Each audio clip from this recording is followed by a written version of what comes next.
tardes. Vamos a recordar el uso y funcionamiento adecuado del NeoPUF. Es importante para su uso disponer siempre de un circuito para paciente y de la línea de suministro que va a ir conectada en la fuente de oxígeno, que en este caso lo ideal sería un blender. ¿Listo? Entonces recordemos de qué se compone el equipo. El equipo tiene la entrada de gas, que está claramente definida por este valor de 5 a 15 litros por minuto. Está la salida hacia el paciente, la válvula o la perilla que ajusta la presión máxima que yo voy a tener como límite de programación, la perilla que ajusta la presión inspiratoria pico y un manómetro de presión que me permite visualizar las presiones que voy a entregar en la vía aérea del bebé. El circuito a su vez se compone pues de la línea que permite la salida de gas hacia el paciente, y aquí está la válvula de PEP. Tengan en cuenta que la válvula de PEP me permite programar esa presión al final de la expiración de forma en sentido de las manecillas del reloj, de forma ascendente, y en sentido contrario pues me va a permitir hacer un ajuste menor de esa presión. Aquí tenemos un puerto que nos permite el paso de surfactante o el paso de una sonda para aspirar al paciente durante la reanimación. Y aquí pues está la conexión universal que ajusta perfectamente bien a cualquier tubo orotraqueal o a cualquier máscara de reanimación. En este caso, para efectos demostrativos, vamos a conectar un pulmón de prueba. Entonces, lo más importante es que este equipo es un equipo 100% neumático, no requiere de una conexión eléctrica. Entonces, solamente necesitan la fuente de gas. Como bien claro aquí dice entre 5 a 15 litros, mi recomendación es que el flujo inicial de ajuste sea de 10 litros porque ese flujo les permite ajustar las presiones que normalmente usamos a la hora de reanimar un paciente neonatal. Entonces, en ese caso, ajustan en el flujómetro los 10 litros de inicio con la clara idea de que el flujo pues obviamente se va a ver relacionado directamente con las presiones que ustedes ajusten. Y tengan en cuenta que si lo están conectando a este sistema de flujómetro con blender, pues la FiO2 va a depender del requerimiento que tenga el paciente. Pero digamos que basados en la guía de reanimación, inicialmente el paciente que no conocemos lo hacemos al 30% de FiO2. Ya después evaluamos durante el procedimiento si el paciente requiere más o menos de FiO2. Listo, entonces, importantísimo. Nosotros podemos dejar ajustado este nivel de presión y nos puede quedar ajustado para siempre en un valor ideal si siempre vamos a usar el mismo flujo inicial.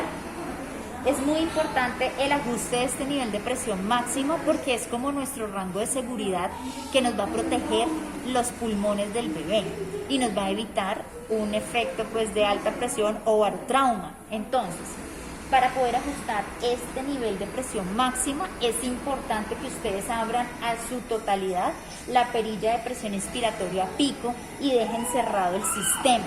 Entonces, vamos a hacer eso. Vamos a abrir, estaba cerrado, pero entonces normalmente puede estar así, que es el nivel menor de presión, y si yo lo voy en el sentido de las manecillas del reloj, es como que yo abriera todo el paso de flujo. ¿Listo? Si cierro completamente el sistema significa ocluir la válvula de PEP y ocluir la salida hacia el paciente. Aquí la tengo cerrada. Y de esa forma, la primera presión que voy a visualizar es la presión que corresponde a este valor de presión máxima, es decir, de donde no voy a sobrepasar por más que a la hora de estar reanimando quiera aumentar la presión, no va a sobrepasar de ese valor. Lo ideal es que esté siempre 5 centímetros de agua por encima del valor que el paciente requiere de presión inspiratoria pico, pero como ustedes lo ven aquí está semaforizado en el sentido de que pues por encima de 30 son valores de presiones muy altas y riesgosas para el bebé. Entonces podemos mantenerlo en un valor entre 25 a 30 como rango máximo de seguridad, teniendo en cuenta que si es un paciente más robusto, más grande, que 25 no sea suficiente, pues tendré que mover ese rango de seguridad. Aquí vamos a asumir que tenemos un bebé prematuro, donde no voy a sobrepasar una presión inspiratoria pico de 20 y por ende yo voy a ponerle un rango de seguridad a 25 como rango máximo de presión. Entonces ahí tengo 25 y cierro aquí la válvula o cierro la perilla porque esto hace parte del rango de seguridad del equipo, que no venga cualquiera a estar manipulando como tal el equipo sin tener autorización. Entonces ya de esa manera voy a buscar la presión inspiratoria pico ideal para ese bebé que voy a reanimar. Y habíamos dicho que el ejemplo sería un bebé que no amerite más de 20 centímetros de agua. Entonces con la perilla de ajuste de presión inspiratoria pico empiezo a buscar la presión que quiero para ese bebé. Entonces busco, todavía no lo logro, quiero 18. Entonces ahí tengo una presión inspiratoria pico de 18. Cada que voy a dar la ventilación con el dedo, no puedo sobrepasar ese valor de presión inspiratoria pico, porque recuerden que esto es como la alarma de seguridad. Si suelto la válvula de PEP, inmediatamente el manómetro va a caer al valor de presión baja o presión al final de la expiración. Entonces cuando yo lo suelto, visualizo cuánto cayó y miro si tengo que ajustar esa presión de PEP, si más o menos, y eso lo hago con la misma válvula. Entonces aquí cayó precisamente en 6 y puede ser un valor alto para ese bebé, entonces quiero 5, entonces busco con la perilla visualizando el manómetro cuando llegue a 5. Entonces aquí está, ya llegué a 5. De esa manera la programación para este bebé ejemplo son 5 de presión al final de la expiración o PEP y 18 de pico. Y ya ustedes saben que la ventilación depende del dedito.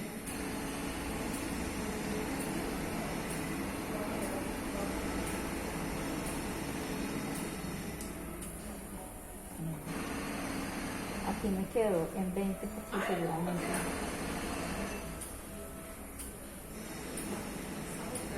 Y de esa manera yo siempre tengo que estar visualizando las presiones. ¿Ya?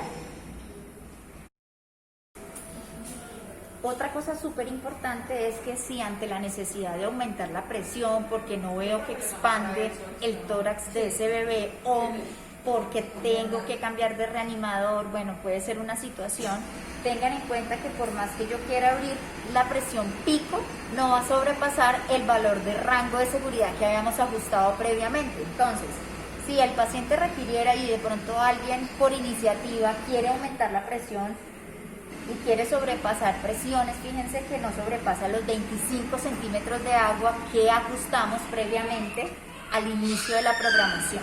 Por eso es muy importante cada que se va a programar el NeoPuff tener estas variables bien programadas, porque esa es la seguridad que me ofrece el equipo frente a disminuir el riesgo de un barotrauma.